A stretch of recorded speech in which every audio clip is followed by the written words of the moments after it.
विश्वास के नाल करनी चाहिए। विश्वास क्या है? विश्वास किया कि हमारा परमेश्वर जिंदा है, साडा परमेश्वर जिंदा है, वो मेरी प्रार्थना सुनने वाला है, वो मेरी प्रार्थना सुनने वाला है, वो है। वो जिंदा है, वो हैगा। दूसरी बात, टूटे मन के साथ आंसू से प्रार्थना करना चाहिए। और दूसरा असी देखा किस प्रकार कुछ लोगों ने फुब्बा मार मार के प्रार्थना की, जिसका मतलब उन्होंने मन टुटिया हुआ सी। तीसरी बात हमने देखा कि प्रार्थना कब करना चाहिए, और तीसरा असी देखा प्रार्थना कदों करनी चाहिए। हर समय ही प्रार्थना करना चाहिए, और पढ़िया कि लगातार प्रार्थना दे विच लगे रहो, रोज प्रार्थना करना चाहिए, हर रोज प्रार्थना करनी चाहिए।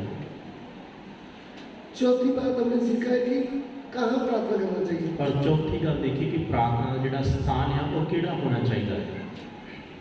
किधर भी हमको जगह मिला है, जिथे भी सानू समा मिलिया है उधर ही हम प्रार्थना कर सकते हैं। उत्थे ही असी प्रार्थना कर सकते हैं। पेड़ के नीचे, रुख दे थल्ले, गाड़ी में बैठते हुए, गड्डी दे विच, जेल में बैठते हुए, जेल दे विच, पेड़ के नीचे, रुख दे थल्ले, अपने रूम में, अपने कमरे च, बिस्तर में, और अपने बिस्तर दे विच। कोई एक पक्का स्थान नहीं है, कोई एक पक्का स्थान नहीं, किधर भी हम प्रार्थना कर सकते हैं। जिथे भी समा मिलता है तुसी प्रार्थना कर सकते हो। अगली बात, और फिर असी सीखिया प्रार्थना के लिए कोई टाइम नहीं है। प्रार्थना का कोई समा नहीं है। सुबह, सुबह, दोपहर, दोपहर, रात, रात, जब भी जदों भी आप प्रार्थना कर सकते हैं। तुसी प्रार्थना कर सकते हो। उसके लिए प्रभु के वचन में लिखा हुआ है, भजन संहिता 120 का 147। और जबूर 119 का 147 वचन असी पढ़ा है। मैं पौ फुटन तो पहला उठिया ते दुहाई दी। बस मैंने पौ फटने से पहले दुहाई दी। वो फटने से पहले यानी सूर्य निकलने से पहले। और जिसका मतलब है कि सूरज निकलन तो पहला है तो जैसे दिन होता है ना, सूर्य से भी पहले दिन होता है, और सूरज तो भी पहला दिन होता है, उसके पहले उस तो पहला अंधेरे में, और अनेरे दे विच, उदाहरण के तौर पर जैसे 4-5 का समय होता है, और लगभग जिवें 4-5 का समा होता है। सुबह सुबह क्या करना चाहिए? सवेरे सवेरे की करना चाहिए है? प्रार्थना करना चाहिए। प्रार्थना करनी चाहिए है। अभी प्रेतों के काम 10 का 9 पढ़िए। और रसूलों ने काम 10 अध्याय उसका 9 वचन पढ़ा।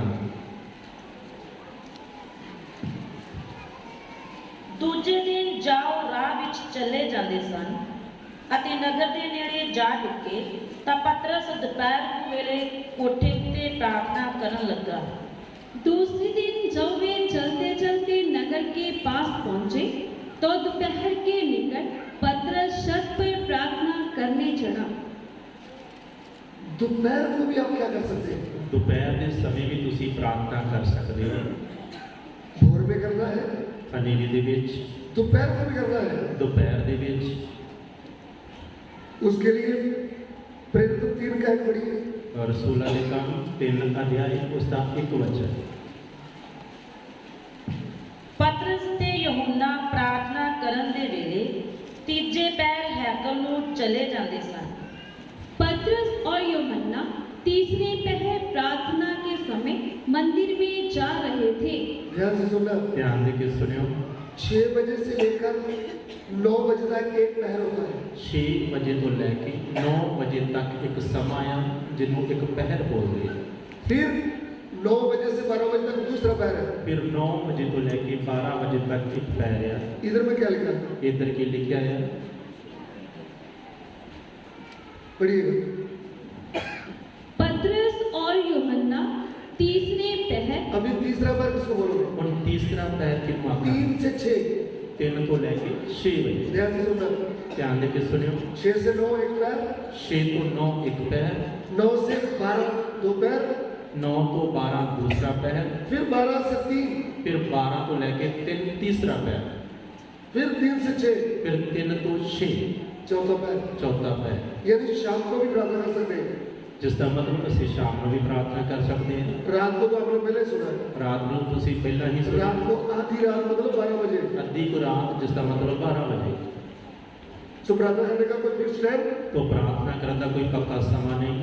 कभी भी ਕਿਸੇ ਸਮੇਂ ਵੀ जब भी आपके पास समय है। ਜਦੋਂ ਵੀ ਸਮਾਂ ਮਿਲਦਾ ਹੈ। कुछ लोग बोलते हैं मैं तो पहले नहाऊंगा, ਕੁਝ ਲੋਕਾਂ ਦੇ ਪਹਿਲਾਂ ਮੈਂ ਨਹਾਉਂਗਾ, फिर कोई खाली कमरा होना चाहिए, ਫਿਰ ਖਾਲੀ ਕਮਰਾ ਹੋਣਾ फिर मैं ਚਾਹੀਦਾ, प्रार्थना करूँ, ਫਿਰ ही प्रार्थना होगी। पहले काम खत्म कर लूँ। ਪਹਿਲਾਂ ਕੰਮ ਧੰਦਾ ਸਮਾਪਤ ਕਰਨਾ, जीवन भर आपका काम खत्म ही नहीं होगा। तो ਕੰਮ ਤੋਂ ਜੀਵਨ ਭਰ ਖਤਮ ਨਹੀਂ ਹੋਏਗਾ। आपकी चारपाई उठाकर जाते समय भी ਤੁਹਾਡਾ ਮੰਜਾ ਚੁੱਕ ਕੇ ਜਾਂਦੇ ਸਮੇਂ ਵੀ तो भी रोते रोते बहन जी बोलेगी, ਤਦ ਵੀ ਰੋਂਦੇ ਰੋਂਦੇ ਭੈਣਾਂ ਬੋਲਣਗੀਆਂ, अभी तेरे बिना बच्चों को स्कूल कौन छोड़ के आएगा, ਤੇ ਹੁਣ ਤੇਰੇ ਬਿਨਾਂ ਬੱਚਿਆਂ ਨੂੰ ਸਕੂਲ ਕੌਣ ਛੱਡ ਕੇ ਆਏਗਾ, अभी तू छोड़ के आएगी, ਤੇ ਹੁਣ ਤੂੰ ਛੱਡ ਕੇ ਆਏਗੀ, पूरी जिंदगी तो छोड़ता रहा, ਤੇ ਪੂਰੀ ਜ਼ਿੰਦਗੀ ਤੋਂ ਛੱਡਦਾ ਰਿਹਾ, अभी लाश को तो जाने दे। ਤੇ ਹੁਣ ਲਾਸ਼ ਨੂੰ ਤੇ ਜਾਣ ਦੇ। ज्यादा काम में पड़े हुए भाई बहनों, ਜ਼ਿਆਦਾ ਕੰਮ ਦੇ ਵਿੱਚ ਵਿਅਸਤ ਭਾਈ ਭੈਣੋ, आप अपनी जान जोखिम में मत डालो, ਤੁਸੀਂ ਆਪਣੀ ਜਾਨ ਐਵੇਂ ਹੀ ਜੋਖਮ ਦੇ ਵਿੱਚ ਨਾ ਪਾਓ। उतने काम करो जितना चाहिए। ਜਿੰਨਾ ਕੁ ਚਾਹੀਦਾ ਉਹਨਾਂ ਕੀ ਕੰਮ ਕਰੋ। आपका पूरा चिंता बोझ प्रभु के ऊपर डाल दो, ਆਪਣੀ ਪੂਰੀ ਚਿੰਤਾ ਬੋਝ ਤੁਸੀਂ ਪ੍ਰਭੂ ਦੇ ਉੱਪਰ ਸੁੱਟ ਦਿਓ, वो आपको संभालेगा। ਉਹ ਤੁਹਾਨੂੰ ਸੰਭਾਲੇਗਾ।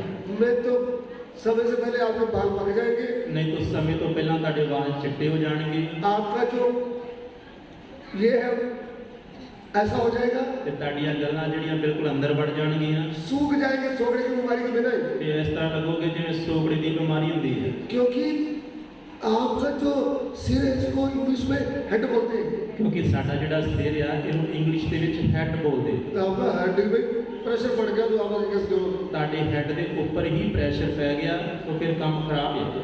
कोई एक भाई प्रभु की सेवा में कंप्यूटर चलाता था, तो एक भाई प्रभु की सेवा ਦੇ ਵਿੱਚ ਕੰਪਿਊਟਰ ਚਲਾਉਂਦਾ ਸੀ डिस्क भी बनाता था। ਔਰ ਉਹ ਡਿਸਕਾਂ ਬਣਾਉਂਦਾ ਸੀ। एक बार उनको पूछा, भैया तो ਇੱਕ ਵਾਰ ਮੈਨੂੰ ਪੁੱਛਿਆ, ਭਰਾ आप शादी नहीं कर रहे? ਤੇ ਤੂੰ ਵਿਆਹ ਨਹੀਂ ਕਰ ਰਿਹਾ? बोला मेरे पास समय कहाँ, ਉਹ ਕਹਿੰਦਾ ਮੇਰੇ ਕੋਲ ਟਾਈਮ ਹੀ ਨਹੀਂ ਹੈ, शादी करने के लिए समय नहीं। ਵਿਆਹ ਕਰਨ ਲਈ ਟਾਈਮ ਹੀ ਨਹੀਂ ਹੈ, अभी तक शादी हुआ ही नहीं, ਤੇ ਹੁਣ ਤੱਕ ਵਿਆਹ ਹੋਇਆ ਹੀ ਨਹੀਂ, करीब 45 साल में पहुंचने वाला है, ਤੇ ਹੁਣ ਲਗਭਗ 45 ਸਾਲ ਦਾ ਹੋ ਗਿਆ ਹੈ, समय नहीं, अभी अभी फ्री में चल, ਤੇ ਉਹ ਸਮਾਂ ਨਹੀਂ ਕੱਢਿਆ ਤੇ ਬਸ ਹੁਣ ਇਦਾਂ ਹੀ ਚੱਲ ਰਿਹਾ। अभी फ्री में, ਹੁਣ ਫ੍ਰੀ ਦੇ ਵਿੱਚ, अभी कंप्यूटर भी नहीं चलाना, ਤੇ ਹੁਣ ਕੰਪਿਊਟਰ ਵੀ ਚਲਾਉਣਾ, अभी मूवी भी बनाना नहीं, ਹੁਣ ਮੂਵੀ ਵੀ ਨਹੀਂ ਬਣਾਉਣੀ, अभी भी बस समय निकल गया। ਬਸ ਵਿਆਹ ਦਾ ਸਮਾਂ ਚਲਾ ਗਿਆ। शादी में भी एक समय होता है। ਵਿਆਹ ਦਾ ਵੀ ਇੱਕ ਸਮਾਂ ਹੁੰਦਾ ਹੈ। हमारा भाई 54 उसकी उम्र है, 54 है ना, 54 साल। ਉਹ 54 ਸਾਲਾਂ ਦਾ ਭਾਈ ਆ, अभी बेचारे की शादी नहीं हुई। ਹਜੇ ਤੱਕ ਉਹਦੀ ਸ਼ਾਦੀ ਨਹੀਂ ਹੋਈ। अभी मैं 58 साल का हूँ, तो 58 साल का हूँ। ਮੈਂ 52 ਸਾਲ ਦਾ ਹਾਂ। मुझे बेटा बेटियां दोते पोते नाते पोते हैं। ਤੇ ਮੇਰੇ ਬੇਟੇ ਬੇਟੀਆਂ ਪੋਤਰੇ ਪੋਤਰੀਆਂ ਹਨ। ये 54 साल का बोल रहा हूँ, मुझे शादी करना है। ਇਹ 54 ਸਾਲ ਦਾ ਬੋਲ ਲਿਆ ਮੈਂ ਸ਼ਾਦੀ ਕਰਨੀ। अभी 54 की लड़की कहाँ से लाएंगे? ਹੁਣ 54 ਸਾਲ ਦੀ ਕੁੜੀ ਕਿੱਥੋਂ ਲੈ ਕੇ ਆਵਾਂਗੇ? वो तो दोते पोते वाली होगी।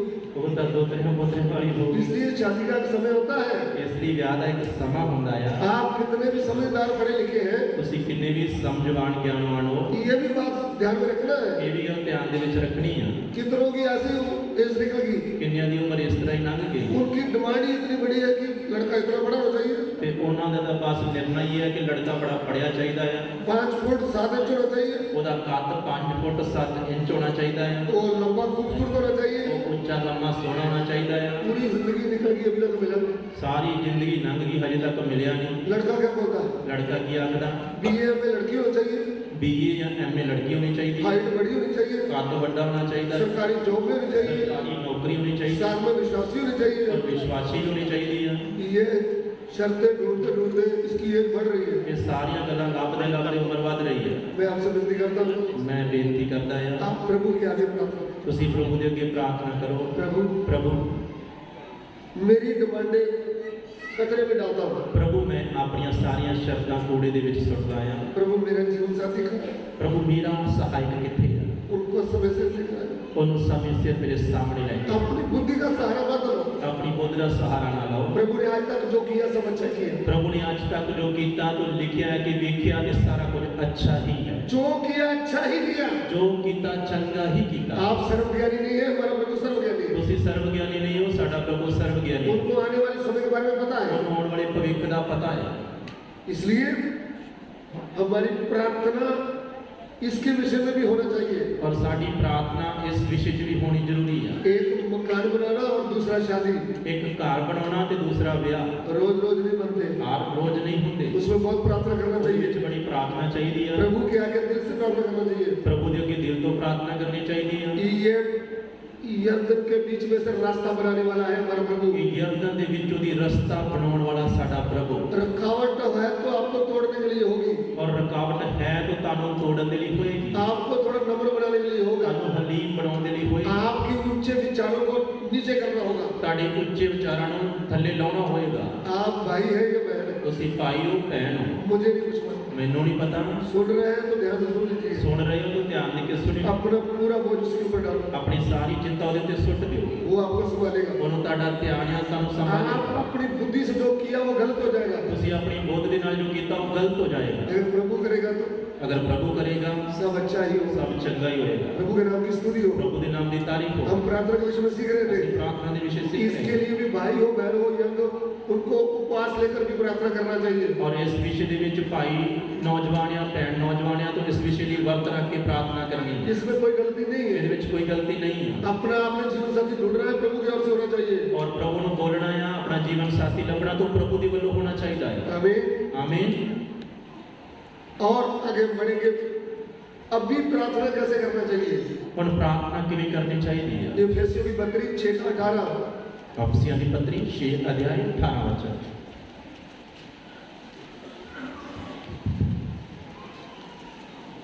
ਅਤੇ ਸਾਰੀ ਪ੍ਰਾਰਥਨਾ ਅਤੇ ਬੇਨਤੀ ਨਾਲ ਹਰ ਸਮੇਂ ਆਤਮਾ ਵਿੱਚ ਪ੍ਰਾਰਥਨਾ ਕਰਦੇ ਰਹੋ ਅਤੇ ਇਹਦੇ ਨਿਮਿਤ ਸਾਰਿਆਂ ਸੰਤਾਂ ਲਈ ਬਹੁਤ ਤਕੜਾਈ ਅਤੇ ਬੇਨਤੀ ਨਾਲ ਜਾਗਦੇ ਰਹੋ। हर समय और हर प्रकार से आत्मा में प्रार्थना और विनती करते रहो और इसीलिए जागते रहो कि सब पवित्र लोगों के लिए लगातार विनती किया करो। आमीन।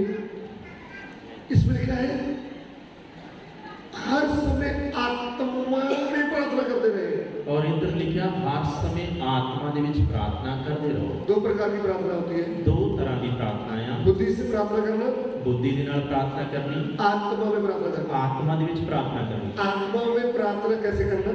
आत्मा दे विच प्रार्थना किवें करनी। जब आप टूटे मन से स्तुति कर रहे हैं, ਜਦੋਂ ਤੁਸੀਂ ਟੁੱਟੇ ਮਨ ਦੇ ਨਾਲ ਸਤੁਤੀ ਧੰਨਵਾਦ ਕਰ ਰਹੇ ਹੋ, प्रभु का आत्मा आपके ऊपर कंट्रोल करता है। ਪਰਮੇਸ਼ਰ ਦਾ ਆਤਮਾ ਤੁਹਾਡੇ ਉੱਤੇ ਕੰਟਰੋਲ ਕਰਦਾ ਹੈ। फिर आप आत्मा में अन्य भाषा में प्रभु के साथ प्रार्थना करते हैं। ਫਿਰ ਤੁਸੀਂ अन्य ਭਾਸ਼ਾ ਦੇ ਵਿੱਚ ਪ੍ਰਭੂ ਦੇ ਨਾਲ ਗੱਲਾਂ ਕਰਦੇ ਹੋ। कभी कभी पवित्र आत्मा आपको आत्मिक युद्ध करने के लिए मौका देगा। ਔਰ ਕਦੇ ਕਦੇ ਪਵਿੱਤਰ ਆਤਮਾ ਇੰਨੀ ਸਾਮਰਥ ਦੇ ਨਾਲ ਆਏਗਾ ਕਿ ਤੁਸੀਂ ਦੁਸ਼ਮਣ ਦੇ ਨਾਲ ਆਤਮਿਕ ਲੜਾਈ ਲੜੋਗੇ।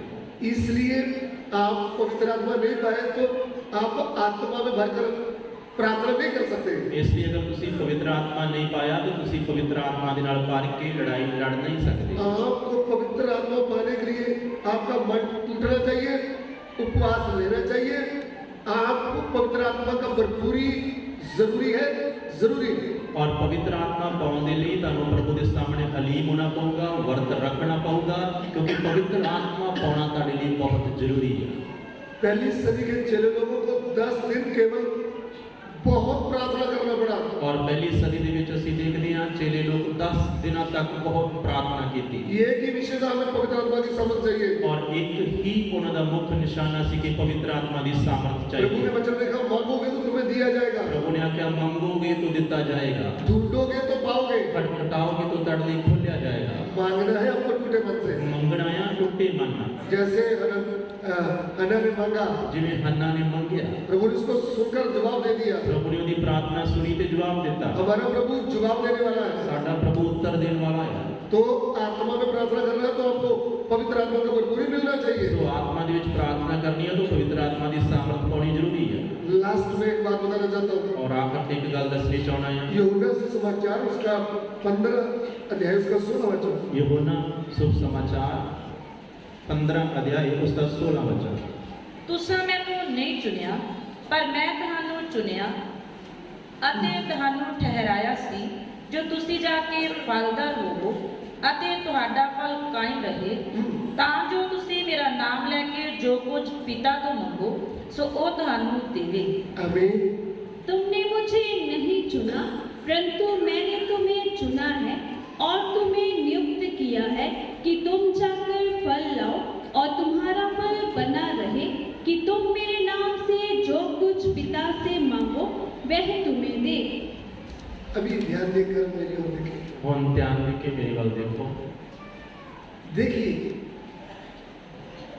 नए नियम में प्रभु यीशु कहते हैं, ਨਵੇਂ ਨਿਯਮ ਦੇ ਵਿੱਚ ਪ੍ਰਭੂ ਯੀਸ਼ੂ ਮਸੀਹ ਆਖਦੇ ਆ, क्या कहते हैं ਕੀ ਆਖਦੇ ਆ कि भाइयों बहनों, ਕਿ ਭੈਣੋ ਤੇ ਭਰਾਵੋ, आपने प्रार्थना पिता से करना है ਤੁਸੀਂ ਪ੍ਰਾਰਥਨਾ ਪਿਤਾ ਦੇ ਅੱਗੇ ਕਰਨੀ ਹੈ और यीशु मसीह के नाम से मांगना है। ਔਰ ਜਿਹੜੀ ਪ੍ਰਾਰਥਨਾ ਆ ਉਹ ਯੀਸ਼ੂ ਮਸੀਹ ਦੇ ਨਾਮ ਦੇ ਵਿੱਚ ਮੰਗਣੀ ਹੈ। ध्यान से सुनना। ਧਿਆਨ ਦੇ ਕੇ ਸੁਣਿਓ। जब आप इधर बैठे हैं आपके सामने, ਜਦੋਂ ਅਸੀਂ ਤੁਹਾਡੇ ਸਾਹਮਣੇ ਬੈਠੇ ਆ, आप मेरी प्रार्थना को नोट करें। ਤੁਸੀਂ ਮੇਰੀ ਪ੍ਰਾਰਥਨਾ ਨੂੰ ਦੇਖੋ। मैं छोटी प्रार्थना करूं, बड़ी करूं, मैं बोलता हूँ पिता हमारी विनती को ग्रहण कीजिए यीशु मसीह के नाम से। ਔਰ ਜਦੋਂ ਮੈਂ ਪ੍ਰਾਰਥਨਾ ਕਰਦਾ ਆ, ਚਾਹੇ ਛੋਟੀ ਆ ਚਾਹੇ ਵੱਡੀ ਆ, ਮੈਂ ਬੋਲਦਾ ਆ ਪਿਤਾ ਸਾਡੀ ਬੇਨਤੀ ਨੂੰ ਸੁਣੋ ਯੀਸ਼ੂ ਮਸੀਹ ਦੇ ਨਾਮ ਦੇ ਵਿੱਚ। आप बोलते हैं प्रभु यीशु ऐसा कर दो, ऐसा करो, फिर बोलते प्रभु यीशु के नाम से। ਔਰ ਤੁਸੀਂ ਜਦੋਂ ਸ਼ਬਦਾਂ ਨੂੰ ਬੋਲਦੇ ਹੋ, ਪ੍ਰਭੂ ਯੀਸ਼ੂ ਅਸੀਂ ਤੇਰੇ ਨਾਮ ਦੇ ਵਿੱਚ ਇਕੱਠੇ ਹੋਏ ਆ, ਪ੍ਰਭੂ ਯੀਸ਼ੂ ਨੂੰ ਸਾਡੀ ਸਮਝ ਨੂੰ ਬੋਲਦੇ ਤੇ ਪ੍ਰਭੂ ਯੀਸ਼ੂ ਤੇਰੇ ਨਾਮ ਦੇ ਵਿੱਚ ਹੀ ਤੇਰੇ ਕੋਲੋਂ ਮੰਗ ਲੈਂਦੇ ਆ। प्रार्थना किसके आगे करना चाहिए? ਪ੍ਰਾਰਥਨਾ ਕਿਸ ਦੇ ਅੱਗੇ ਕਰਨੀ ਚਾਹੀਦੀ ਹੈ? पिता के आगे। ਪਿਤਾ ਦੇ ਅੱਗੇ ਕਰਨੀ ਚਾਹੀਦੀ किसके ਹੈ। नाम में करना है? ਔਰ ਕਿਸ ਦੇ ਨਾਮ ਦੇ ਵਿੱਚ ਕਰਨੀ ਹੈ? यीशु मसीह के नाम से करना है। ਯੀਸ਼ੂ ਮਸੀਹ ਦੇ ਨਾਮ ਦੇ ਵਿੱਚ। ये बात आपको समझ में आ रहा है? ਇਹ ਗੱਲ ਤੁਹਾਨੂੰ ਸਮਝ ਆ ਰਹੀ ਹੈ? प्रभु यीशु कहते हैं जो तुम पिता से मेरा नाम लेकर मांगोगे, ਪ੍ਰਭੂ ਯੀਸ਼ੂ ਆਖਦੇ ਆ ਜੋ ਕੁਝ ਵੀ ਤੁਸੀਂ ਪਿਤਾ ਤੋਂ ਮੇਰੇ ਨਾਮ ਦੇ ਵਿੱਚ ਮੰਗੋਗੇ वो तुम्हें मिलेगा। ਉਹ ਤੁਹਾਨੂੰ ਮਿਲੇਗਾ। पुराने नियम में ਪੁਰਾਣੇ ਨਿਯਮ ਦੇ ਵਿੱਚ ऐसे प्रार्थना यीशु के नाम में नहीं करते थे। ਔਰ ਪਹਿਲਾਂ ਪ੍ਰਾਰਥਨਾ ਯੀਸ਼ੂ ਦੇ ਨਾਮ ਦੇ ਵਿੱਚ ਨਹੀਂ ਸੀ ਕਰਦੇ। उसमें परमेश्वर से प्रार्थना करते थे ਉਸ ਸਮੇਂ ਪਰਮੇਸ਼ਰ ਦੇ ਅੱਗੇ ਪ੍ਰਾਰਥਨਾ ਕਰਦੇ ਸੀ। और प्रार्थना ऐसे करते थे जैसे बेटा बाप के साथ करता है। ਔਰ ਪ੍ਰਾਰਥਨਾ ਇੰਨੇ ਕੋ ਵਿਸ਼ਵਾਸ ਦੇ ਨਾਲ ਕਰਦੇ ਸੀ ਜਿਵੇਂ ਬੇਟਾ ਆਪਣੇ ਬਾਪ ਦੇ ਨਾਲ ਗੱਲਾਂ ਕਰ ਰਿਹਾ और परमेश्वर से ऐसे बात करते थे। ਔਰ ਪਰਮੇਸ਼ਰ ਦੇ ਨਾਲ ਇਸ ਤਰ੍ਹਾਂ ਗੱਲਾਂ ਕਰਦੇ ਸੀ। एलिया ने कैसे प्रार्थना किया था? ਏਲੀਆ ਦੀ ਪ੍ਰਾਰਥਨਾ ਦੇਖੋ ਕਿਸ ਤਰ੍ਹਾਂ ਪ੍ਰਾਰਥਨਾ ਕੀਤੀ। उन्होंने बोला हे परमेश्वर, ਉਹਨੇ ਆਖਿਆ हे ਪਰਮੇਸ਼ਰ ये लोग जान जाए ਇਹ ਲੋਕ ਜਾਣ ਜਾਣ इसराइल में कि यहोवा परमेश्वर है ਇਸਰਾਇਲ ਦੇ ਵਿੱਚ ਵੀ ਯਹੋਵਾ ਪਰਮੇਸ਼ਰ ਹੈ और मैं तेरा दास ਔਰ हूँ। ਮੈਂ ਤੇਰਾ ਦਾਸ ਹਾਂ। तेरे वचन के अनुसार मैंने किया है। ਤੇਰੇ ਵਚਨ ਦੇ ਅਨੁਸਾਰ ਮੈਂ ਕੀਤਾ ਹੈ। बस ਬਸ ਛੋਟੀ ਪ੍ਰਾਰਥਨਾ ऊपर से आग उतरे, ਸਵਰਗ ਤੋਂ ਉਹ ਆਗਾ ਹੈ बलि को भस्म कर दे। ਔਰ ਇਸ ਪੱਥਰਾਂ ਨੂੰ ਇਸ ਬੜੀ ਨੂੰ ਭਸਮ ਕਰ ਦੇ। कोई लंबा प्रार्थना किया, ਤੂੰ ਵੱਡੀ ਪ੍ਰਾਰਥਨਾ ਕੀਤੀ, ऐसे प्रार्थना किया, ਇਸ ਤਰ੍ਹਾਂ ਪ੍ਰਾਰਥਨਾ ਕੀਤੀ। स्वर्ग से आग गिरा, ਸਵਰਗ ਤੋਂ ਆਗਾ ਹੀ बलि नहीं। ਕੱਲੀ ਬੜੀ ਨਹੀਂ, उधर पड़ोगे तो लकड़ी पत्थर पानी चट करके सब। ਉਧਰ ਸਭ ਕੁਝ ਭਸਮ ਹੋ ਗਿਆ। किधर से आग उतरा? ਅੱਗ कित्थों आई? सो पुराने नियम में परमेश्वर के आगे प्रार्थना करते थे, ਸੋ ਪੁਰਾਣੇ ਨਿਯਮ ਦੇ ਵਿੱਚ ਪਰਮੇਸ਼ਰ ਦੇ ਅੱਗੇ ਪ੍ਰਾਰਥਨਾ ਕਰਦੇ ਸੀ। लेकिन नए नियम में क्या है? हमारा विश्वासी भाई बहन, यीशु के नाम में मांगना है। ਪਰ ਨਵੇਂ ਨਿਯਮ ਦੇ ਵਿੱਚ ਪ੍ਰਭੂ ਯੀਸ਼ੂ ਮਸੀਹ ਦੇ ਨਾਮ ਦੇ ਵਿੱਚ ਮੰਗਣਾ ਹੈ। फिर प्रभु यीशु क्या कहते हैं? ਫਿਰ ਪ੍ਰਭੂ ਯੀਸ਼ੂ ਕੀ ਆਖਦੇ ਆ? मेरा नाम लेके जो तुम पृथ्वी में बांधोगे ਮੇਰਾ ਨਾਮ ਲੈ ਕੇ ਜੋ ਤੁਸੀਂ ਧਰਤੀ ਤੇ ਬੰਨੋਗੇ वो स्वर्ग में बंधे। ਉਹ ਸਵਰਗ ਦੇ ਵਿੱਚ ਬੰਨਿਆ ਜਾਏਗਾ। ऐसा आपने सुना कभी? ਇਸ तर੍ਹਾਂ ਕਦੇ ਸੁਣਿਆ ਹੈ? मत्ती 18 पढ़िए। ਮੱਤੀ ਦੀ ਅੰਜੀਲ 18 ਅਧਿਆਇ 18 ਵਚਨ ਪੜੋ। ਮੈਂ ਤੁਹਾਨੂੰ ਸੱਚ ਆਖਦਾ ਹਾਂ ਭਈ ਜੋ ਕੋਈ ਤੁਸੀਂ ਧਰਤੀ ਉੱਤੇ ਬੰਨੋਗੇ ਸੋ ਸਵਰਗ ਵਿੱਚ ਬੰਨਿਆ ਜਾਵੇਗਾ ਅਤੇ ਜੋ ਕੁਝ ਤੁਸੀਂ ਧਰਤੀ ਉੱਤੇ ਖੋਲੋਗੇ ਸੋ ਸਵਰਗ ਵਿੱਚ ਖੋਲਿਆ ਜਾਵੇਗਾ। और मैं तुमसे सच कहता हूँ, जो कुछ तुम पृथ्वी पर बांधोगे वह स्वर्ग में बंधेगा, और जो कुछ तुम पृथ्वी पर खोलोगे वह स्वर्ग में खुलेगा। जो कुछ पृथ्वी में बांधोगे स्वर्ग में भी बंद। ਜੋ ਕੁਝ ਧਰਤੀ ਤੇ ਬੰਨੋਗੇ ਸਵਰਗ ਦੇ ਵਿੱਚ ਬੰਨਿਆ ਜਾਏਗਾ। एलिया ने क्या बोला था? ਏਲੀਆ ਨੇ ਕਿਸ ਤਰ੍ਹਾਂ क्या बोला था? ਕੀ ਬੋਲਿਆ? मींह को बांध दिया था, बारिश को। ਉਹਨੇ ਉਸ ਮੀਂਹ ਨੂੰ ਬੰਨ ਦਿੱਤਾ 3.5 साल बरखा नहीं हुई, बारिश नहीं हुई। ਔਰ 3.5 ਸਾਲ ਤੱਕ ਵਰਖਾ ਨਹੀਂ ਹੋਈ। फिर प्रार्थना किया, ਫਿਰ ਪ੍ਰਾਰਥਨਾ ਕੀਤੀ, फिर बारिश हो गई। फिर वर्षा हुई। एलिया एलिया अभी पौलुस प्रार्थना कैसे किया?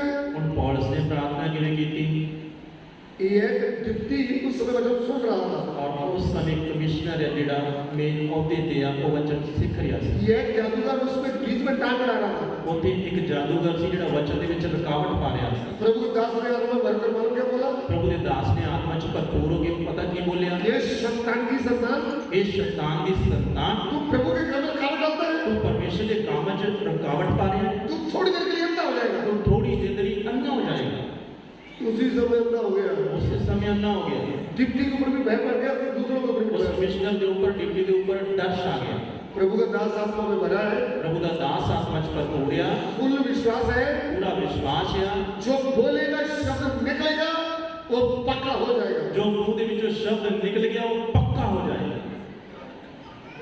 एक बार एक गांव में हम प्रभु की सेवा करने गए। ਇੱਕ ਵਾਰ ਅਸੀਂ ਇੱਕ ਪਿੰਡ ਦੇ ਵਿੱਚ ਪ੍ਰਭੂ ਦੀ ਸੇਵਾ ਕਰਨ ਦੇ ਲਈ ਗਏ। दोपहर का समय था। ਦੁਪਹਿਰ ਦਾ ਸਮਾਂ ਸੀ। 10-15 मिनट में एक छोटा सा बादल आया। 10-15 ਮਿੰਟ ਦੇ ਵਿੱਚ ਇੱਕ ਵੱਡਾ ਬੱਦਲ ਆਇਆ, ਛੋਟਾ ਬੱਦਲ ਆਇਆ। वो बादल पूरा घर के ऊपर छा गया। ਉਹ ਬੱਦਲ ਉਸ ਘਰ ਦੇ ਉੱਪਰ ਛਾ ਗਿਆ। अभी हमारा प्रार्थना खत्म ही नहीं हुआ था, ਅਜੇ ਸਾਡੀ ਪ੍ਰਾਰਥਨਾ ਖਤਮ ਨਹੀਂ ਹੋਈ, शुरू होने जा रहा था। ਅਜੇ ਸ਼ੁਰੂ ਹੋਣ ਲੱਗੀ ਸੀ। तो मुझे आत्मा में प्रेरणा हुआ। ਮੈਨੂੰ ਆਤਮਾ ਚਲਵਾਈ ਹੋਈ मैंने बोला मैं प्रभु यीशु मसीह के नाम से मांगा तुमको बांध देता हूं। ਔਰ ਮੈਂ ਆਖਿਆ ਇਹ ਬੱਦਲ ਤੈਨੂੰ ਪ੍ਰਭੂ ਯੀਸ਼ੂ ਮਸੀਹ ਦੇ ਨਾਮ ਚ ਬੰਨ ਦੇਣਾ। जब तक मीटिंग नहीं होगा तब तक तू नहीं गिरेगा। जब तक कि सभा खत्म नहीं होगी तब तक वर्षा नहीं होगी। ऐसा किया मैंने। मैं इस तरह कीता। हम मीटिंग कर रहे थे, ਅਸੀਂ ਸਭਾ ਚਲਾ ਰਹੇ ਸੀ, खाना भी खा लिया, ਖਾਣਾ ਵੀ ਖਾ ਲਿਆ, हम उधर घर से निकल गए। ਉਧਰੋਂ ਘਰੋਂ ਅਸੀਂ ਨਿਕਲੇ रास्ते में हमको इतना जोर से बादल ने घेरा, ਔਰ ਰਸਤੇ ਦੇ ਵਿੱਚ ਹੀ ਬੱਦਲ ਨੇ ਸਾਹਮਣੇ ਜ਼ੋਰ ਨਾਲ ਘੇਰਿਆ। हमारा उसको पंजाबी में कुड़का बोलते हैं, वो था हमारे पास। ਔਰ ਸਾਡੇ ਕੋਲੇ ਜਿਹੜਾ ਤੁਸੀਂ ਆਮ ਹੀ ਦੇਖਿਆ ਪੰਜਾਬ ਦੇ ਵਿੱਚ ਜਿਹੜਾ ਘੜੂਕਾ ਹੁੰਦਾ ਹੈ ਉਹ ਸੀ। तो उसमें छत नहीं थी, ਉਹਦੇ ਉੱਤੇ ਛੱਤ ਨਹੀਂ ਸੀ। हम भी भीग गए, हमारा हारमोनियम में भी पानी गिर गया, ढोलक भी भीग गया। ਉਹ ਸਾਡੇ ਕੋਲ ਜਿਹੜੇ ਪ੍ਰਭੂ ਦੇ ਸਾਜ਼ ਸੀ ਵਜਾਉਣ ਵਾਲੇ ਉਹ ਵੀ ਭਿੱਜ ਗਏ, ਅਸੀਂ ਵੀ ਭਿੱਜ ਗਏ। वो हारमोनियम दोबारा कभी ठीक नहीं हुआ। ਉਹ ਇਹੋ ਜਿਹਾ ਭਿੱਜਿਆ ਕਿ ਅੱਜ ਤੱਕ ਠੀਕ ਨਹੀਂ ਹੋਇਆ। बादल ने उस गाँव का गुस्सा हमारे रास्ते में निकाल दिया। ਔਰ ਬੱਦਲ ਨੇ ਉਹ ਗੁੱਸਾ ਸਾਡੇ ਸਾਜ਼ਾਂ ਦੇ ਉੱਪਰ ਸਾਡੇ ਤੇ ਕੱਢਿਆ। हमारे पास अधिकार है। ਸਾਡੇ ਕੋਲ ਪਰਮੇਸ਼ਰ ਦੇ ਵੱਲੋਂ ਦਿੱਤਾ ਅਧਿਕਾਰ ਹੈ। हालेलुया। ਹਾਲੇਲੂਇਆ।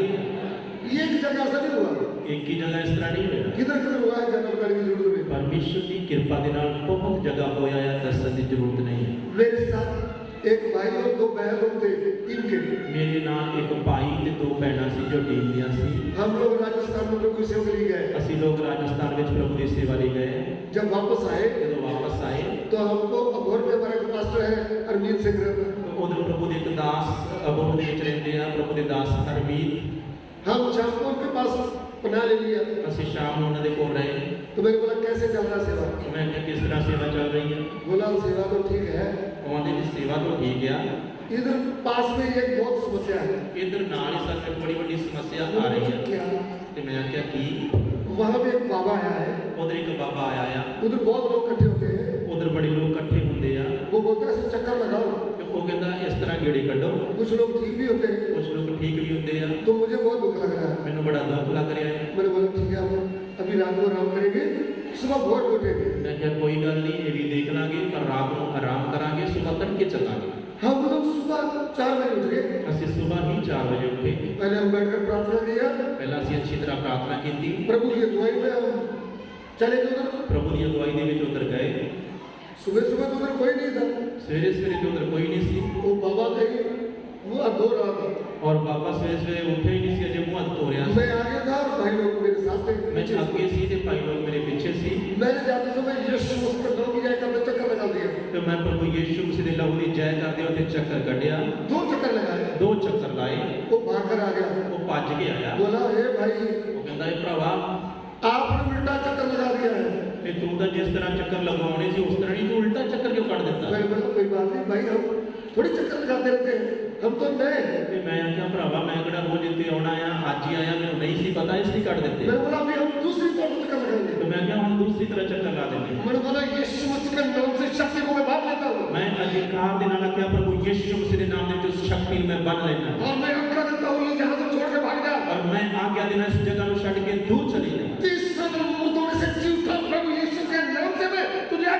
ਜੋ ਤੀਸਰੇ ਦਿਨ ਮੁਰਦਿਆਂ ਦੇ ਵਿੱਚੋਂ ਜੀ ਉੱਠਿਆ, ਪ੍ਰਭੂ ਯਿਸੂ ਮਸੀਹ ਦੇ ਨਾਮ 'ਚ ਤੈਨੂੰ ਆਗਿਆ ਦਿੰਦਾ ਹੈ, ਇੱਥੋਂ ਜਾ। शक्ति भाग गई। ਸ਼ਕਤੀ ਭੱਜ ਗਈ, हम लोग घर पे आए, ਅਸੀਂ ਘਰੇ ਆ ਗਏ।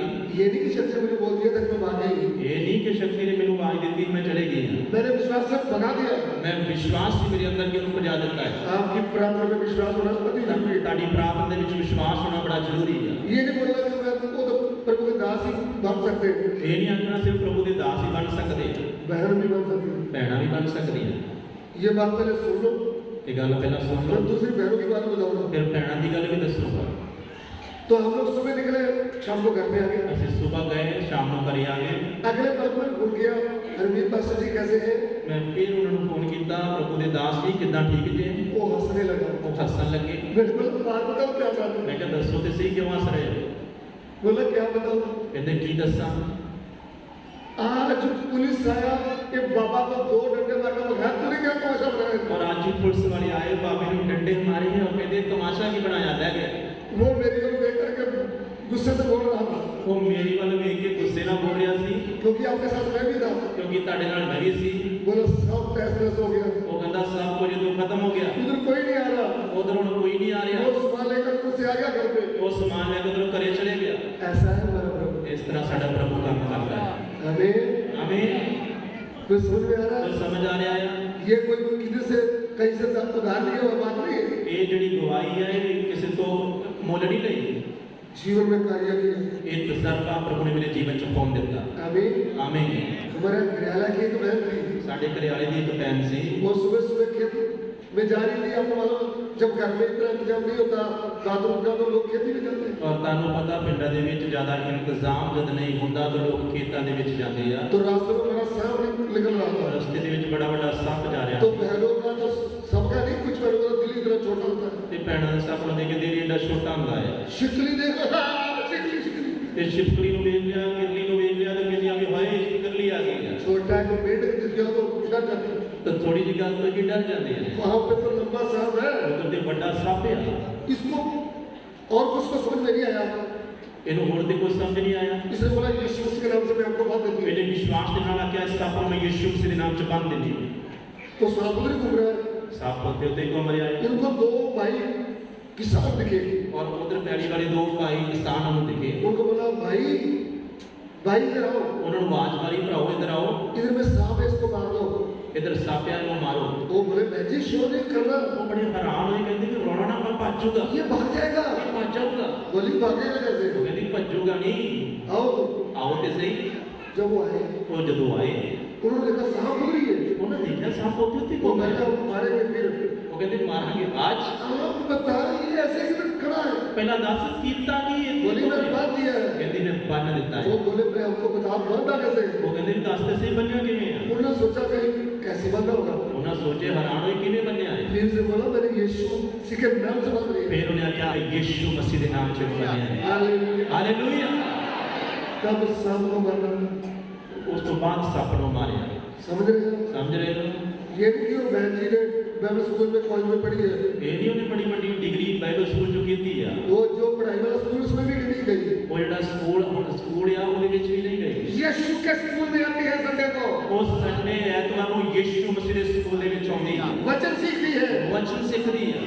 इसलिए विश्वास पूरा बांध दिया। ਇਸ ਲਈ ਵਿਸ਼ਵਾਸ ਦੇ ਨਾਲ ਉਹਨੇ ਬੰਨ ਦਿੱਤਾ। हमारी बहनें कैसा होना चाहिए? ਸਾਡੀਆਂ ਭੈਣਾਂ ਕਿਸ ਤਰ੍ਹਾਂ ਹੋਣੀਆਂ ਚਾਹੀਦੀਆਂ ਨੇ? चीखे मारने वाली नहीं होनी चाहिए, किरली देखकर ਤੇ ਕਿਰਲੀ ਨੂੰ ਦੇਖ ਕੇ ਡਰਨ ਵਾਲੀਆਂ ਨਹੀਂ ਹੋਣੀਆਂ ਚਾਹੀਦੀਆਂ।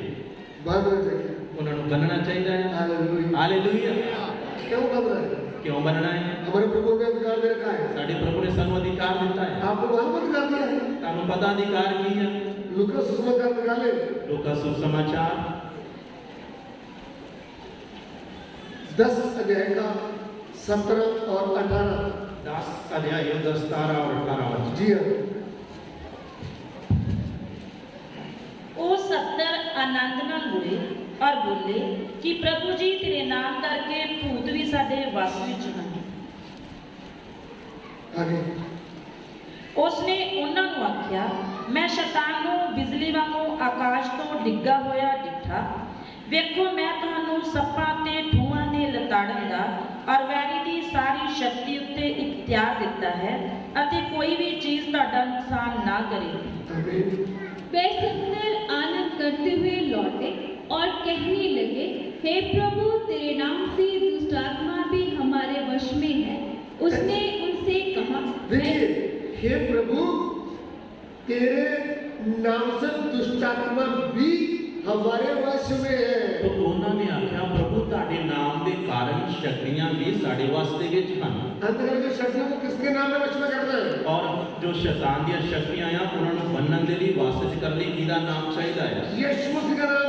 ਯੀਸ਼ੂ ਮਸੀਹ ਦਾ ਨਾਮ ਚਾਹੀਦਾ ਹੈ। हे प्रभु, हे प्रभु, तेरे नाम में दुष्टात्मा भी हमारे अंदर में होगी। ਤੁਹਾਡੇ ਨਾਮ ਦੇ ਕਾਰਨ ਦੁਸ਼ਟ ਆਤਮਾ ਵੀ ਸਾਡੇ ਵਾਸਤੇ ਵਿੱਚ ਆ। सुन रहे हैं आप? सुन रहे हो? फिर प्रभु क्या बोलते हैं? फिर प्रभु ने किया क्या? 18 वचन। उसने उनसे कहा, मैं शैतान को बिजली के समान स्वर्ग से घिरा हुआ देख रहा था। देखो, मैंने तुम्हें सांपों और बिच्छुओं को रौंदने का और शत्रु की सारी सामर्थ पर अधिकार दिया है और किसी वस्तु से तुम्हें कुछ हानि ना होगी। आमीन। अभी विश्वासी भाई बहन, अपना जो आत्मिक गन है वो हाथ में ले लो। ਹੁਣ ਵਿਸ਼ਵਾਸੀ ਭਾਈ ਬਹਿਨ ਜੋ ਆਤਮਿਕ ਗਨ ਆ ਉਹ ਆਪਣੇ ਹੱਥਾਂ ਦੇ ਵਿੱਚ ਲੈ ਰਹੇ ਨੇ। अभी प्रभु का वचन जो आत्मिक गन आपको देने जा रहे हैं। ਹੁਣ ਪਰਮੇਸ਼ਰ ਦਾ ਵਚਨ ਜੋ ਆਤਮਿਕ ਹਥਿਆਰ ਆ ਗਨ ਆ ਉਹ ਤੁਹਾਨੂੰ ਦੇ ਦੇਣੇ ਜਾ ਰਹੇ ਹਨ। आत्मिक एक साथ आपके हाथ में देने जा रहे हैं। ਔਰ ਜਿਹੜੀ 47 ਆ ਉਹ ਤੁਹਾਨੂੰ ਤੁਹਾਡੇ ਹੱਥਾਂ ਦੇ ਵਿੱਚ ਦੇਣ ਦੇ ਲਈ ਜਾ ਰਹੇ ਹਨ। वो क्या है? ਉਹ ਕੀ ਆ? प्रभु यीशु क्या कहते हैं? ਪ੍ਰਭੂ ਯੀਸ਼ੂ ਕੀ ਆਖਦੇ ਆ? मैंने शैतान को स्वर्ग के नीचे गिरते हुए देखा है। ਮੈਂ ਸ਼ੈਤਾਨ ਨੂੰ ਬਿਜਲੀ ਦੇ ਵਾਂਗੂ ਸਵਰਗ ਤੋਂ ਥੱਲੇ ਡਿੱਗਦੇ ਵੇਖਿਆ। ध्यान से सुनना। ਧਿਆਨ ਦੇ ਕੇ ਸੁਣਿਓ। इसका मतलब ਇਸ ਦਾ ਮਤਲਬ दुष्ट आत्मा जो आपके वश में थी, ਅੰਧਕਾਰ ਦੀਆਂ ਸ਼ਕਤੀਆਂ ਤੋਂ ਤੁਹਾਡੇ ਵਾਸਤੇ ਵਿੱਚ ਸੀ, जो इनका दादा है ना बड़ा, ਜੋ ਇਹਨਾਂ ਦਾ ਵੱਡਾ ਦਾਦਾ ਆ उसको भी नीचे गिरते देखा है। ਉਹਨੂੰ ਵੀ ਥੱਲੇ ਡਿੱਗਦੇ ਵੇਖਿਆ। बात समझ में आई? ਗੱਲ ਸਮਝ ਆਈ? अभी उदाहरण के तौर पर ਹੁਣ ਉਦਾਹਰਨ ਦੇ ਲਈ अनमोल एक छोटा बेटा है, मेरा पोता। और अनमोल एक छोटा बच्चा है मेरा पोता। वो दादा मानो मेरा दादा के बारे में मालूम आपको? ਤੇ ਉਹ ਬੜੀ ਦਲੇਰੀ ਨਾਲ ਕਹਿੰਦਾ ਪਤਾ ਤੁਹਾਨੂੰ ਮੇਰਾ ਦਾਦਾ ਕੌਣ ਹੈ? तो किसी ने बोल दिया आपके दादा को हमने 3 बार पीटा है। ਤੇ ਕੋਈ ਉਹਨੂੰ ਕਹਿੰਦਾ ਵੀ ਨਾ ਨਾ ਗੱਲਾਂ ਕਿਹੜੀਆਂ ਕਰਦਾ, ਤੇਰੇ ਦਾਦੇ ਨੂੰ 3 ਵਾਰ ਕੁੱਟਿਆ ਹੈ। तो अनमोल आगे कुछ बोलेगा? तो अनमोल अभी कुछ बोलूगा, बोल पाएगा? कुछ बोल पाऊंगा? प्रभु यीशु क्या बोल रहा है? प्रभु यीशु की आंख है। और मैंने दुष्टात्मा के दादा को चक्री बना दिया है। मैं जो दुष्ट आत्मा का दादा है इस सलीब के ऊपर खुला तमाशा बनाया है। दादा का नाम क्या है? दादा का नाम की है शैतान। शैतान। बड़े शैतान को क्रूस के ऊपर चटनी, जैसा टमाटर में कूट कर चटनी बना देते हैं ना, और जो बड़ा दादा है उस सलीब के ऊपर खुला तमाशा की चटनी बनाई है। तो फिर पोतों से डरने का है। फिर वो पोतियां तो डरने की जरूरत है। सुन रहे हैं आप? सुन रहे हैं कि नहीं? मेरी गल समझ रहे हो? प्रभु बोलता दुष्टात्मा की बात छोड़ो। प्रभु कहता दुष्ट आत्मा की गल छड्डो। मैंने शैतान को गिरते हुए देखा। मैं शैतान उस घर को बिजली दी वांगू डिगदे हुए देखिया। मैंने तुमको सांप और बिच्छुओं को रोकने का। मैं तन्नू सप्पां नूं ते ठूयां नूं लताड़दा। उसका मतलब क्या है? उसका मतलब की है? मैं आपको सुनाता हूं। और मैं तन्नू दसदा आया।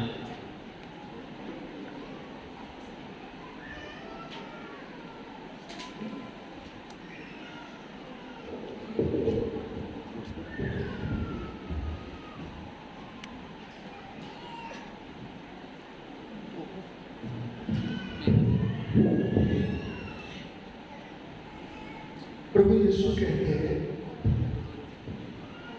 प्रभु यीशु कहते हैं, प्रभु यीशु मसीह आखदे आ, मैंने सांपों और बिच्छुओं को रोकने का। मैं सप्पां नूं ठूयां नूं लताड़दा। इसका मतलब क्या है? इसका मतलब की है? मैंने सांपों और बिच्छुओं को रोकने का। मैं सप्पां नूं ठूयां नूं लताड़दा। वो हिंदी में मुझे दोबारा बोलना है। हिंदी दे विच मेरा शब्द चाहिदा है।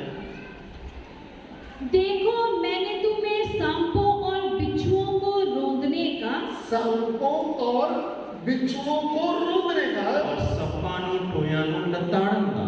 और शत्रु की सारी सामर्थ पर अधिकार दिया है। शत्रुओं की सारी सामर्थ पर अधिकार दिया है। और शैतान की सारी सेना के ऊपर अधिकार देता है। और किसी वस्तु से तुम्हें कुछ हानि ना होगी। किसी भी वस्तु से आपको हानि न होगी। कोई भी चीज ਤੁਹਾਡਾ नुकसान नहीं कर सकती। सांप अदन के वाटिका में हवा के पास आया था और सप अदन के बाग दे विच हवा दे कोल आया। उस सांप के अंदर शैतान घुसा था। उस सप के अंदर शैतान घुसिया सी। चालाकी से हवा को परमेश्वर से दूर कर दिया और था। बड़ी चालाकी के नाल हवा नु परमेश्वर के प्यार तो दूर कर देता। आत्मिक तौर पर मार डाला वो था। आत्मिक तौर पे मर गए। तब आदम और हवा का संबंध परमेश्वर से टूट गया था। तद आदम ने हवा का संबंध परमेश्वर के नाल टूट गया। ध्यान से ये बात सुनना। ध्यान से किस गल को समझियो। जब वो परमेश्वर के साथ रहते थे, वो परमेश्वर के नाल जो रहते सी, हवा के पास, आदम के पास आत्मिक अधिकार था। उन्हां दोनों दे कोलों परमेश्वर दे वल्लों दिता गया अधिकार सी। सब जितने भी सब पशु पंछी जानवर उनकी आज्ञा मानते थे। और जितने भी उधर जानवर रह रहे हैं सब उन्हां दी आज्ञा दे विच है, वो सब आज्ञा मनदे हैं। ध्यान से सुनना। ध्यान दे के सुनियो। आत्मिक अधिकार उनके पास था। आत्मिक अधिकार उन्हां दे कोल सी। परमेश्वर के नजदीक रहते वो थे। परमेश्वर से बिल्कुल नजदीक रहते सी। सभी जानवर पक्षी सब उनकी ताबिया में थे, अधीनता में थे। जितने भी पंछी या जानवर या सब उन्हां दी आज्ञा पर अधीन था ही विच है। यहाँ तक इत्थों तक जो लूसीफर के साथ गिरा हुआ दूतों का झुंड था, जो लूसीफर दे नाल डिगे दूतां दा झुंड सी, वो भी उनकी अधीनता में थे। वो भी उन्हां दे अधीन सी। ये प्रभु के आत्मा ने सिखाया है। ये प्रभु दे आत्मा ने मैनू सिखाया है। वो राजा की तरह चल रहे थे। वो उधर राजे की तरह चल रहे हैं। लेकिन जब राजों के राजा से संबंध टूट गया, पर जब राजा के राजे तो संबंध टूट गया, फिर ये आम मनुष्य बन गए। फिर एक आम मनुष्य बन गए। फिर सांप से डरने लगे। फिर उससे सप तो डरने लगे। बात समझ रहे हैं? मेरी गल समझ रहे हो? जब परमेश्वर का आत्मिक अधिकार था, जो परमेश्वर का आत्मिक अधिकार सी, जानवर उससे डरते थे। जानवर डरते सी, शैतान की शक्तियां भी डरती थी। शैतान दी शक्तियां डरदियां सी। जब परमेश्वर के साथ संबंध टूट गया, जब परमेश्वर के नाल संबंध टूट गया, जानवर भी इसके विरोध में थे और जानवर भी इन्हां दे खिलाफ हो गए। इनको काटने वाले बन गए इन्हां नूं वड्डण वाले बन गए। और अंधकार की शक्तियां भी इनको गुलाम बनाया था। और अंधकार दी शक्तियां ने इन्हां नूं गुलाम बनाया। लेकिन प्रभु यीशु ने स्वर्ग से नीचे उतरकर प्रभु यीशु मसीह ने स्वर्ग को थले आके वो गुलामी में रहने वाले आदम और पूरी दुनिया को छुड़ा लिया। और जितने भी गुलामी दे विच सबड़ा नूं छुड़ा लिया। पूरे जग के लोगों के लिए क्रूस के ऊपर अपना प्राण दे दिया है। पूरे संसार के लिए सलीब के ऊपर अपनी जान दे दी है। सब जातियों के लिए प्रभु यीशु ने कीमत दे दिया है। सारी जातियों के लिए प्रभु यीशु मसीह ने कीमत दे दी थी। क्रूस पर बहाया लहू पूरे जग के लिए बहाया है। और सलीब के ऊपर बयाया लहू सारी जातियों के लिए है। इसलिए प्रभु यीशु क्रिस्तों का गुरु नहीं है। इसलिए प्रभु यीशु मसीह ईसाइयों का गुरु नहीं है। प्रभु यीशु सृष्टिकर्ता परमेश्वर है। प्रभु यीशु मसीह सृष्टिकर्ता परमेश्वर है। उन्होंने शैतान की शक्तियों को क्रूस के ऊपर कुचल दिया है और रोक दिया है। और उसने शैतान की शक्तियों को सलीब के ऊपर खुला तमाशा बना के लपटार देता है। समझ रहे हैं? समझ रहे हो? सबको रोक दिया है। और सारे को लपटार देता है। अभी क्या बोलता है? और क्या कहता है? मेरे चुनी हुई कलीसिया, मेरे चुने हुए लोगों मेरी कलीसिया, मैंने पाँव के नीचे इन सांपों बिच्छुओं को रोक डाला है। मैं सबका सब अंधकार की शक्तियों को पैरों के थले लपटार देता है। अभी मैं आपको अधिकार देता हूँ। वो अधिकार में थानू दे रहे हैं। उदाहरण दे रही अभी ये एसपी साहब है। उदाहरण के लिए मैं एसएसपी हूँ। मैं यहाँ हमारे एक गाँव है बेटोहा गाँव, तो उदाहरण के लिए इधर एक पेंडिया मल्टोहा पेंडिया, मैं वहाँ का एसएचओ हूँ। मैं उठा एसएचओ हूँ। उन्होंने आज मुझे आज्ञा दिया है, उधर में एक बंता सिंह है, उसको उठा कर ले आओ। और एसएसपी ने एसएचओ को आज्ञा दी थी उधर एक बंता सिंह नाम का व्यक्ति यहाँ नु जाके ले लिया। बंता सिंह कैसा भी हो, और बंता सिंह किसी तरह का भी होवे, मुझे एसएसपी क्या दिया है? और मैनू जो आज्ञा मिली आ ऑर्डर। ਉਹਨੂੰ ਆਰਡਰ ਦਿੱਤਾ ਗਿਆ ਆ मैं आधे घंटे में साबुन खोज कर उठा के ले आऊंगा। ਮੈਂ ਨਾਲ ਕੁਝ ਬੰਦੇ ਲਊਂਗਾ ਉਹਨੂੰ ਚੱਕ ਕੇ ਲੈ ਕੇ ਆਉਂਗਾ। बात समझ रहे हैं? ਗੱਲ ਸਮਝ ਰਹੇ ਹੋ? उदाहरण के तौर पर है, ਇਹ ਸਿਰਫ ਉਦਾਹਰਨ ਦੇ ਰਿਹਾ ਹੈ।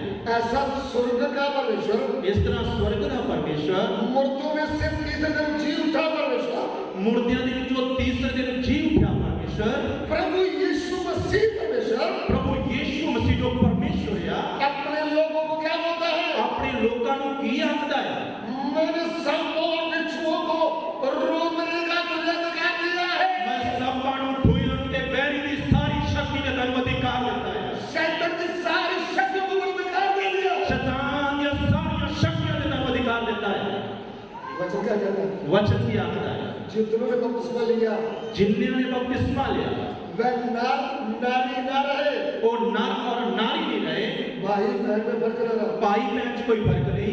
बहन लोग भी अंधकार की शक्ति को बांध सकते हैं, ਭੈਣਾਂ ਵੀ ਅੰਧਕਾਰ ਦੀਆਂ ਸ਼ਕਤੀਆਂ ਨੂੰ ਬੰਦ ਸਕਦੀਆਂ ਹਨ। अगर वचन का ऊपर विश्वास होना चाहिए, ਪਰ ਪ੍ਰਭੂ ਦੇ ਵਚਨ ਤੇ ਵਿਸ਼ਵਾਸ ਹੋਣਾ ਚਾਹੀਦਾ ਹੈ। आत्मा में बलवंत होना चाहिए, ਆਤਮਾ ਦੇ ਵਿੱਚ ਮਜ਼ਬੂਤ ਹੋਣਾ ਚਾਹੀਦਾ ਹੈ। वचन के ऊपर पूरा विश्वास करने वाले होना वचन के ऊपर पूरे विश्वास रखने वाले होने चाहिए। चाहिए। हालेलुया। हमको प्रभु ने ये अधिकार दिया। ਸਾਨੂੰ ਪ੍ਰਭੂ ਨੇ ਇਹ ਅਧਿਕਾਰ ਦਿੱਤਾ ਹੈ। जब आपको अधिकार दिया ਜਦੋਂ ਤੁਹਾਨੂੰ ਅਧਿਕਾਰ ਦਿੱਤਾ ਹੈ ਨਾ तो शैतान सामने आते समय डरने की जरूरत नहीं तो है। शैतान सामने आਉਂਦਾ ਤਾਂ ਡਰਨ ਦੀ ਜ਼ਰੂਰਤ ਨਹੀਂ ਹੈ।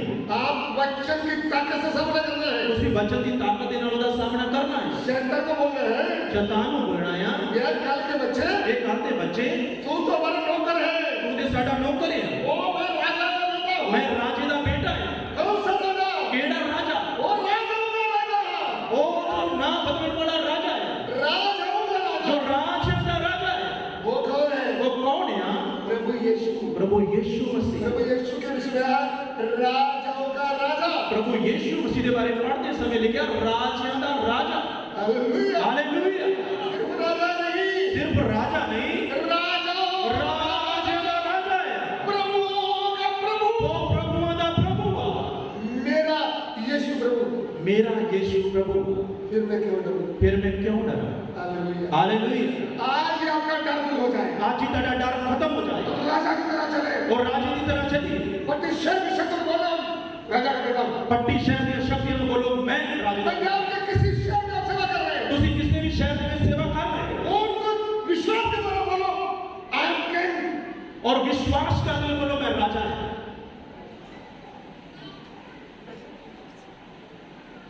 आप द सन ऑफ किंग्स। मैं राजा दा बेटा हूं। आप मेरे सामने खड़ा हो सकते हैं। तू मेरे सामने खड़ा नहीं हो सकता। कल के मच्छर को क्या कर सकता है? एक काल दे मच्छर को की कर सकता है। एक बार अंधकार की शक्ति किसी के मनुष्य के शरीर में बोल रही, मैं तो दूध हूं, प्राण निकालने वाला। एक बार अंधकार की शक्ति किसी मनुष्य के ਵਿੱਚ आई और बोलती मैं मौत का दूत है ਜਿਹੜਾ ਜਾਨ ਕੱਢਣ तो वाला। मैंने बोला आप क्या करने आए हैं? ਤੇ ਮੈਂ ਕਿਹਾ ਤੂੰ ਕੀ ਕਰਨਾ ਆਇਆ ਹੈ? आपको नहीं मालूम मैं इसका प्राण निकालने आया हूं। ਤੇ ਕਹਿੰਦੀ ਤੈਨੂੰ ਨਹੀਂ ਪਤਾ मैं ਤੇ ਇਹਦੀ ਜਾਨ ਲੈਣ ਆਇਆ ਹਾਂ। इसका प्राण निकालने आया हूं। ਇਹਦੀ ਜਾਨ ਲੈਣ आया ਹਾਂ।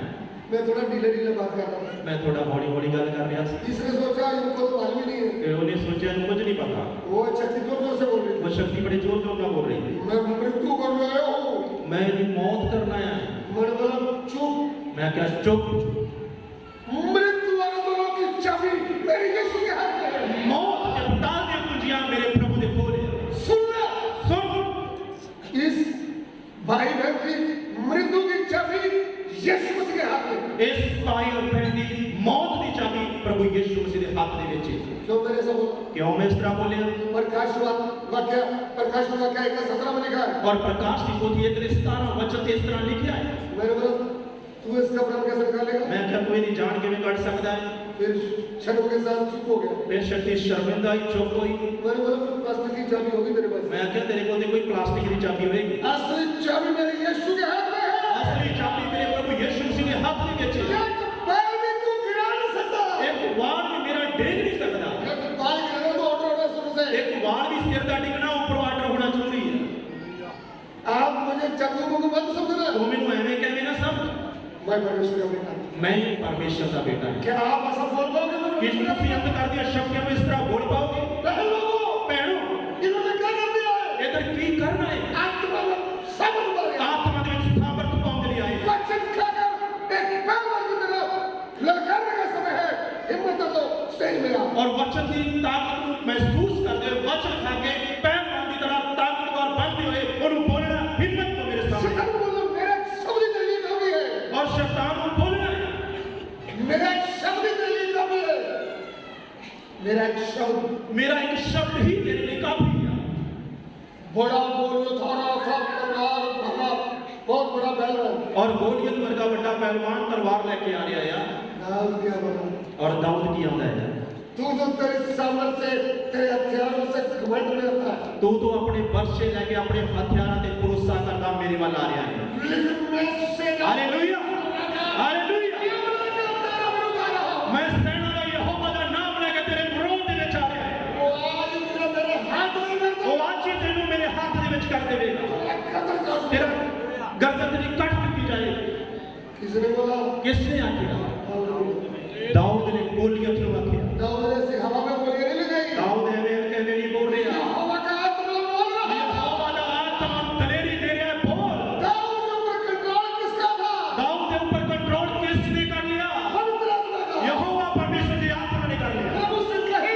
प्रभु ने बोलिए क्या कहे? कि आइए प्रभु प्रभु मेरा शरीर मेरा शरीर मेरा प्राण मेरा प्राण मेरे आत्मा के ऊपर मेरे